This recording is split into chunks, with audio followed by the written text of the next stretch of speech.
Got to go to somebody else. Mayfield pulls it down now on the run. They're going to make it to the end zone for the touchdown. One now. Chubb, running room to the 10, the 5, touchdown. Third down, Hunt breaks a tackle and he's got a first down. He's still on his feet. Kareem Hunt breaks it towards the end zone and he's in. Swing out your hands quickly. Third and goal. To the end zone is caught. Welcome, everybody, to the Den of the Dawgs podcast. It's been a while. We haven't seen y'all. I am your co-host, Clarence Wilson, and with me, as always, playing game. My man, Double R, Ruben Rodriguez, fully healthy, ready to rock and roll. Ruben, what's shaking, bro?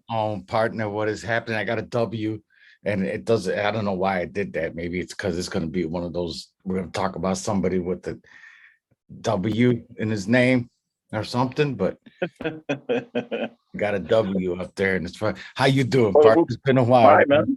I'm all right, man. I'm good. Just living life, enjoying the summer. Absolutely. You know, I'm hoping you're feeling good. Hey, man, right? Everybody's feeling good. My daughter had, she's feeling better. My wife's okay. Life is good, man. Beautiful. It's been a while since we've seen everybody. Nothing's changed. There's been a little bit of news on the Watson front. There's been a little bit of news on the Kareem front, and we're going to get into a little bit of this with y'all. I guess we start off with with DW. The hearing is over. Yes, it is. 3 days. It looks like the NFL has interviewed 12 women who made allegations against him, but the case presented by the NFL had no evidence of violence, threats, coercion, or force applied by him.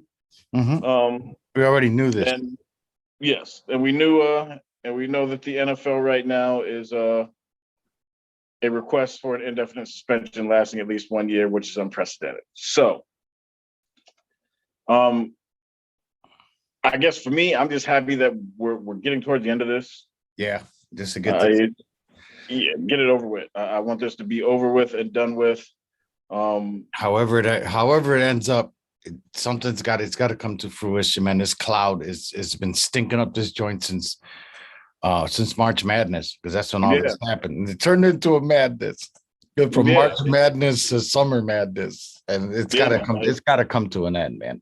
It's been nothing but trepidation. It's the weirdest Browns all season I've ever had. I have normally I'm like, all right, I'm that fan who's like, well, this comes together and that comes together, and then well, right now, I'm just ending this thing so we can find out what his fate is, so we can move forward with this season. Yep. The weird part about this is, everything's over with. I guess she asked for pre or post-trial depositions or statements or something to come in. Each side's got till July 11th to turn that into her. That'll probably be done maybe next week.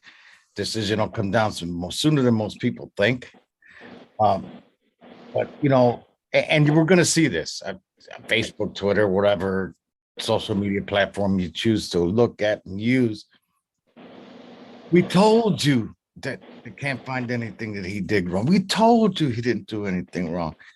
He never did anything. 0 games. But here's the thing. It doesn't matter if the NFL couldn't come up with what was that you just said before, that there was nothing physical, no coercion, no force. It doesn't matter. The NFL doesn't care about that. They have their own set of rules. Yes. I mean, there was no criminal charges, but they have their own rules. They're going to do what they're going to. Goodell's already told everybody who will listen what he wants. The only thing. That's right. The only thing Watson can count on here is if Sue Robinson comes back and says 0 games. Because if she says 0 games, that's it. It's over with. If she as much gives this man 1 game suspension, 1 game, that verdict is going to be appealed by the National Football League. Not the Players Union, but the National Football League. And where do all these appeals go? People, you have to wake up and you this is one of the smartest, best fan bases in the United States, and you can't figure out that all this is going to go back to Goodell. Article 46 of the collective bargaining agreement, the new one that they had in the year 2020, it specifies that he has the last word on any and all appeals. He's already told everybody what he wants. It's no secret, Clarence, what he wants. He wants to nail this guy. We can't, the NFL can't look like they are indifferent to the things that occurred, especially after Major League Baseball hands out Trevor Bauer a two-year suspension. Right. Right. So- It may be unprecedented, like they said it was. Yeah, it's never happened before, but that doesn't mean it's not going to happen. Yes. If there's anything that they can say about it. We could sit here and speculate all day. Since March 28th, everybody's been speculating he's only going to get 4 to 6 games. He only gets 6 to 8 games. Well, now everybody knows what the league wants him to get. And that's the scary part about all this. That the man can walk. The only way the man can walk away unscathed, and the Browns can walk away unscathed, is if Sue Robinson comes back and says, "I don't see anything that warrants any suspension whatsoever," and give him 0 games. Then there's nothing Goodell could do. There's nothing anybody can do about it. But anything past that, anything as minute as 4 games, it's going to be appealed by the National Football League because Goodell already told everybody what he wants. He wants an indefinite, anywhere from a year to an indefinite suspension. He's already told everybody that. I don't get it. What part of that don't people understand, Clarence? Yeah. That man is telling you what he wants. Now we'll have to see what happens. It's going to take a few weeks. We don't know anything. Only Sue Robinson knows what she's going to decide. And I think the crazy thing, she asked for all these post-hearing briefs, but I got a funny feeling, man, that she already knows what her decision is. I wouldn't doubt it. I mean, this has been enough. This has been out there enough. So yeah, those post-hearing briefs, Clarence, you tell me that maybe see where common sense comes in. What can they tell them any different in those post-hearing briefs that she hasn't already heard in the last 3 days? Yeah.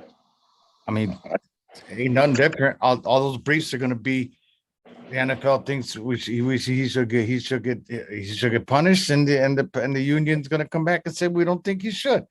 I mean, you just went through 3 days of that crap. Now you want them to put it in writing, I guess, by doing a post-hearing brief because they're not going to tell them anything different. The both stances aren't going to change in a week's time with the briefs. So the briefs is just put all these long ass words on a piece of paper just so we can file it somewhere. Because ain't nothing gonna change, man. It's the same. Whatever they've been talking about the last 2 days, that's the same thing they're gonna write back to her. So this is just me. I think she's got her decision already. What she's going to do, but I guess she's going through all the legalities, and she's gonna milk this. I mean, she's the one in the spotlight now, man. She's gonna take as much time as she possibly can because everything's in her hands. Yeah, I'm not. As much as I would love for it to come down yesterday, I feel like we're in a waiting pattern. We've got to that final stage, and now it's just all right. Now what's going to be the final verdict, basically? Well, the only thing is, again, these briefs have to come in by the 11th. She gave them a couple of weeks to get it done. Maybe it's a negotiating period too. Maybe both sides get together and say, look, this is the feeling that we get from Miss Robinson. I'm talking about the union. The union is thinking maybe she's going to lower the boom. Maybe they can talk to the NFL and try to get some kind of an agreed upon another settlement. This will be the 21st one you'll have. Another settlement to try to come up with an agreed upon something that's not so outrageous, and they can meet in the middle somewhere. And the same with the NFL. The NFL might be thinking, wow, this girl Sue is not going to get him suspended at all. Let's see if we can reach out to Watson's camp and see what we can come up with.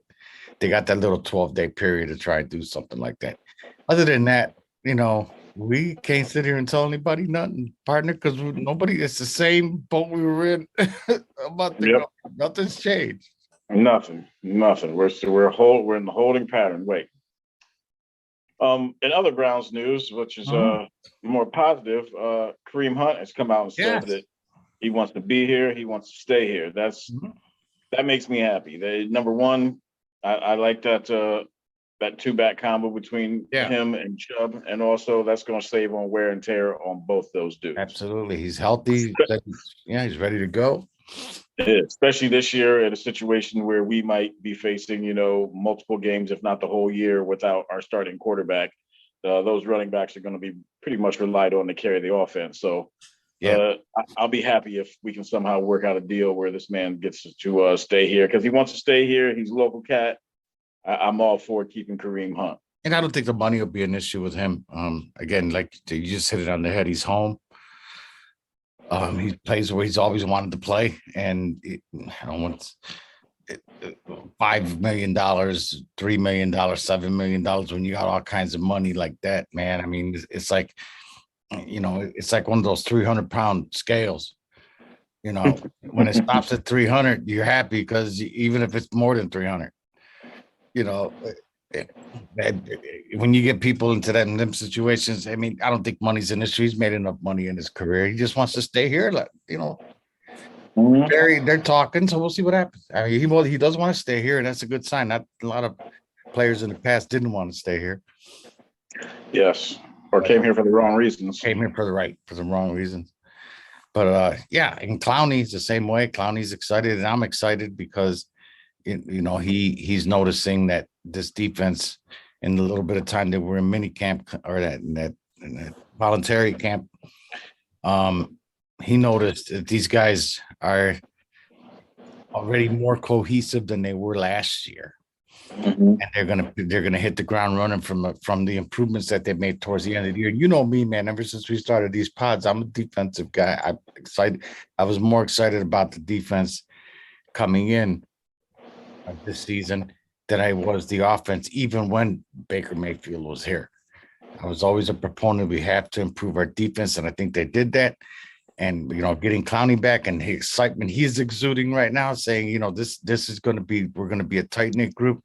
We got 1 year under our belt. We're ready to go. And like I said, me, man, defense. It wins championships. I'm excited about the defense this year. I am too. We saw last year those first 7-8 games. I was concerned. I mean, the guys are running around wide open all over the field. The defense just didn't look cohesive. Yeah. Second half of the season, it seemed like they got it together, and they basically kept us in the playoff hunt down the stretch. They sure did. As long as they possibly could. They sure did.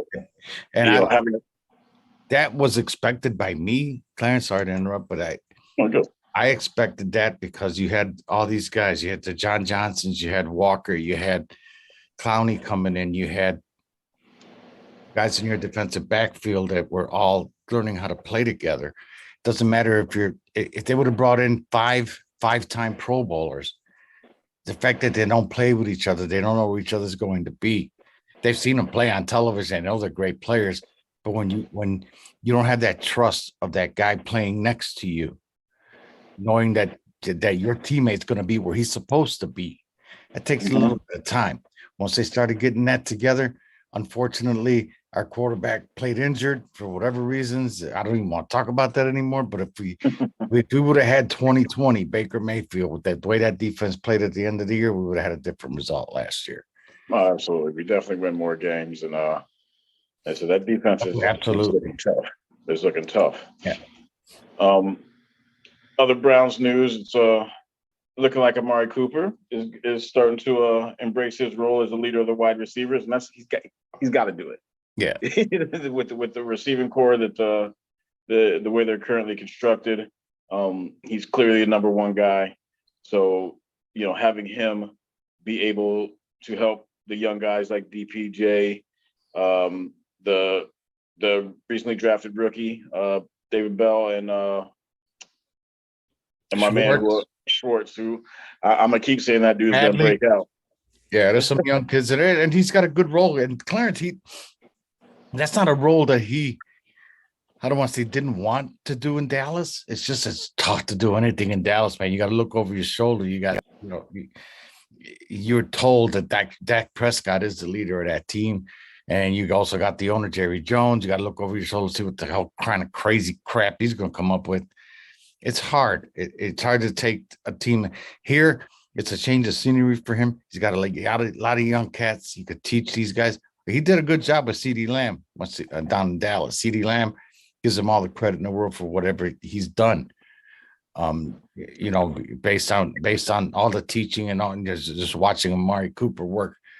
But Cooper couldn't get down and get into it because of just the way it is down there. It's Dallas. It's Ezekiel Elliott's team. At one point it was Dak Prescott's, and you got the coaching cycle, and you got Jerry Jones and his son down there. And now he's in a little bit more relaxed atmosphere. He's the man. He is the man. He is the elder statesman of this offensive unit. So it trickles down. It won't be just the wide receivers. You're going to hear Felton. You're going to hear stuff from the running backs. Ernest Johnson even speaks highly of him. It's a running back. So, those kinds of guys in the locker room, you need them, especially when you got a young team like you did. They are young on this team on offense. There's a lot of guys in there that are still 2, 3, 4 years in the league. So, yeah, he was a great asset. He came, as it looks, it looks like he came pretty cheap the way they're paying some of these cats now, man. So, yeah, I'm watching the NBA free agency today, and these NBA cats, they're just getting the bag left and right. Hey, man, right. Man, I sat there and think I'm 64 years old. I think I can shoot 4 threes a game. That's 12 points. How much is it going to give me? I don't need to dribble. I just stand in the 3-point line and heave them. If I go 3 for 12 from 3-point, I'm in the All-Star game. Yeah, man. This is it's a wild day in sports. I'm hoping over the next few days we're going to find out exactly where we're headed with our squad. Speaking of Amari Cooper, and I'm thinking about the wide receivers. Do we think that David Bell can unseat DPJ on the other side, or do you think that they're going to run a lot of 3 wide receiver set this year? I feel like they ran all that 12 and 13 last year. I have a feeling with Watson they're going to run a lot more 11. Again, it all depends on what happens in the next few weeks, because if it's Jacoby, I can't even talk. If it's Jacoby Brissett that they have to roll with, we're going to see them revert back to the old 11, 12, 13 personnel. Because they're going to have to use Chubb and Hunt and Ernest Johnson more.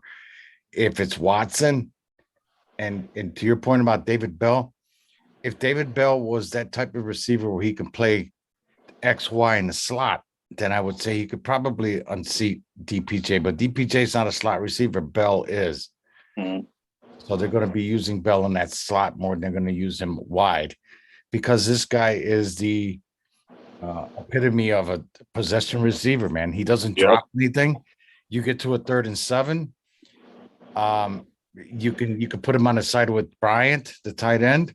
You can put Hunt in motion, run everybody to that side, and then run your patterns off of it. He's going to be an asset in short yardage situations, maybe even in the goal line, or put him within Njoku's side or something. Because once teams figure him out, obviously he's going to get people. He's going to have safeties rolling to him, or the nickel guy rolling to him, or the dime guy rolling to him. They may get away with it. They have to be creative with him. But if he was an outside receiver with speed, which we both know he's not a road runner. He's not Bob Hayes. No. But if he was, then I would say yeah. But when you have a guy like Cooper clearing the field on go patterns, maybe some post patterns, or maybe some deep outs, and have Bell running inside of him, and you get the ball anywhere around this, man. He's already proven that he's not going to drop many. I know it's training camp where nobody's hitting you, and he ain't ever going to get hit. This is why he ain't going to get hit. Clarence, like in the NFL, he's going to get hit like he was never gotten hit in Purdue. That's right. But yeah, I mean, but as far as DPJ goes, it's on DPJ to step up and say, hey, man, this is year 3. Cooper's the number 1, but I want to be Just go out and show me, man. Go out and show it. Go ahead and do it. Work hard. You're an outside receiver. You're going to be counted on because they're going to roll to Cooper too. Mm-hmm. He's going to have more opportunities. Last year, not that much because Landry got hurt, so he was the guy everybody was rolling to.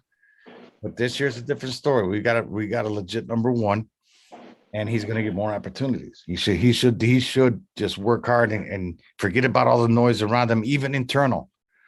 Just go do your thing. Wow, no, I completely agree. Completely agree. You know me. I'm a big proponent of Anthony Schwartz. I'm hoping this is his breakout year, and we can somehow utilize this man's speed as well, on the inside or on the outside. With Cooper being there, I think there's a better chance of that happening because Cooper, as you said, players are going to roll. The defense is going to roll to where Cooper's at, so it's going to open. And Njoku, yeah, and Njoku as well. We wouldn't have been expecting the breakout year for him for several years, but maybe this is it. Maybe this is it. Yeah, it's exciting. It's if you look at all the garbage, all the cloud that's hanging over this team, and just think solely about football. This is a team with a chip on their shoulder, Clarence. The coaching staff still in place. There hasn't been any culture change or anything. It's just it's hard to think about what's going to happen when you really don't know who's going to be behind the wheel. Yes. I mean, you can't drive a car. There's no gas in it. I mean, it's just as simple as that. It's hard to get excited, man, when there hasn't been much. All we can do is sit here and speculate, but again, you don't know. And Brissett's, I'm not going to sit there and disrespect somebody that if you're in the NFL, you're good enough to play there. Exactly. Even if you don't play. But I mean, he could be worse or better than this guy. Then, we're just going to have to roll with him, and he's wearing our uniform. So we're just going to have to root for the guy. I hope he does well. I hope he does better because he played in Indianapolis for those years. He backed up Luck, I think it was, and he backed Manning up. And now who's the guy after Manning? Phillip Rivers. And he did okay. Yeah. I mean, he didn't do too bad. I mean, he was just a game manager. And if we need a guy to play game manager, then we have the running game to complement that. So exactly. Yeah, so we'll see. I wonder if we're going to see any Josh Dobbs Wildcat type stuff out of there if we're sitting with Brissett for most of the season too, just to give the offense a little bit of a new wrinkle. I don't know much about Josh Dobbs. I wish I did. I don't. I'm not going to sit here and say, he's not going to. I don't know anything about the kid. I don't know what he's done. I don't know what he did in college. All we know about him is he's got speed. That's about the extent because he didn't play too much in Pittsburgh. I mean, again, I'm excited about the defense where we have some speed. We've got some pass rushers. We've got hopefully a couple of linebackers that are going to help us. And the kid that they signed as a kick returner, and I don't know why I can't remember this man's name. Jakeem Grant. Grant. Mm-hmm. He's going to be another one. I don't know his receiving skills. But I mean, if he's that fast and he can catch the ball and he can do, a goal pattern is very easy. Just run as fast as you possibly can that way. I don't know. Can he catch the ball? I mean, again, there's another weapon for us. I mean, he's a kick returner. I don't take too much to kick returners nowadays.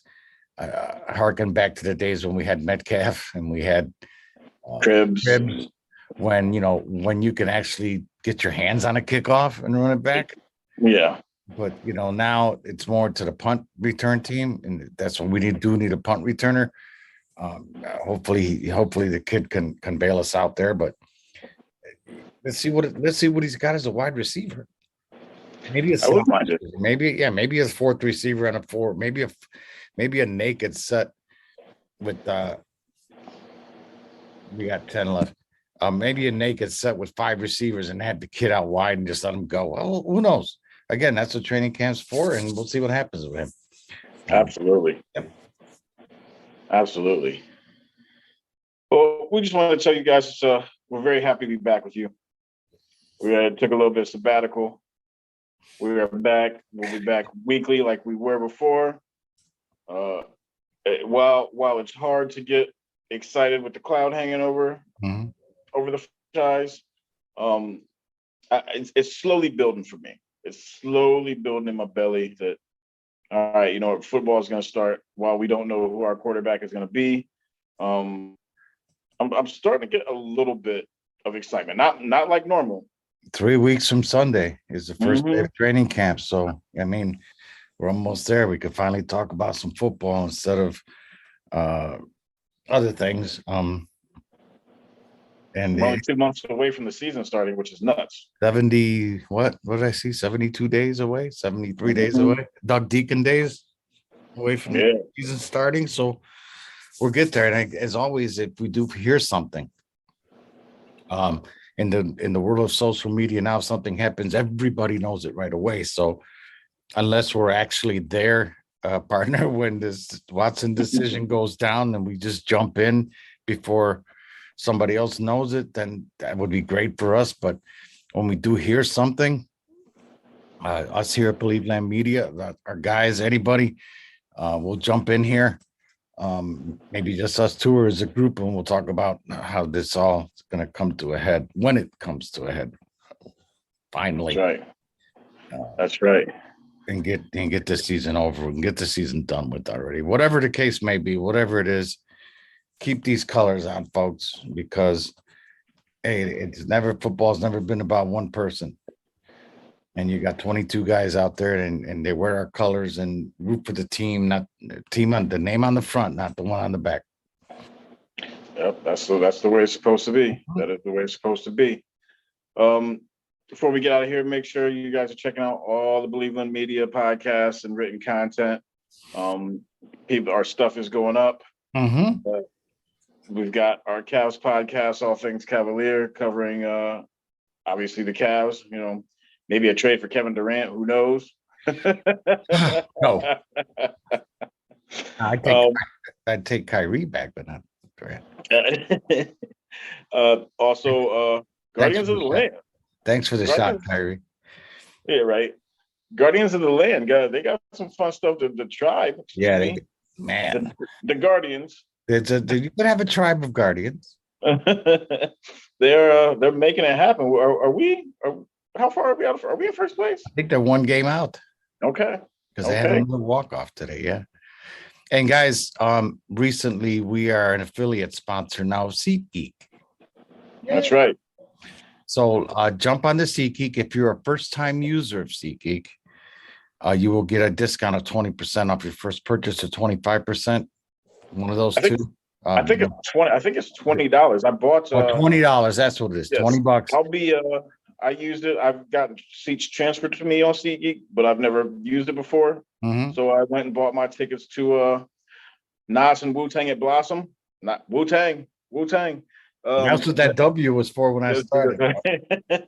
Yeah, I got $20 off my seats, 3 seats for $97. The code works. You guys make sure to check it out. There you have it, folks. Go on to SeatGeek. If you've never used it before, put in the code Believe Land Media or just Believe Land. Believe Land. Just put Believe Land there as the code. On your first purchase at SeatGeek, you'll get $20 off your first purchase. Thank you for coming aboard SeatGeek. We also got the Rally House. And Rogue Energy. So we're starting to get there, folks. We promised you when we started this thing, just give us a little bit of time, and you guys follow us and enjoy what we're doing. We enjoy having it, and it's going to get better and better and better as the months go by. We're getting start. I think Joe Ewell has some previews for high school football. We're going to get that done for you guys as well. We'll have some coverage, some written content. We'll be out there covering games, and the best is yet to come, guys. So stick with us, man. And we're going to make sure we do the best we can to entertain everybody. Partner, what do you think, man? We're back at it. So we're here. In the words of that great Freddie Kitchens, he really ain't that. Where's he at now? Didn't he go to, why do I feel like he went to like South Carolina or something like that? College. Yeah, I feel like he went down there. I forgot though. I'll look it up and I'll have it for y'all next time. But Yeah. you know the routine. And his words of Freddie Kitchens, that old gamecock himself. If you don't wear brown and orange, you don't matter, y'all. Good to be back. Back to y'all. Peace, everybody. Have a great one. Peace.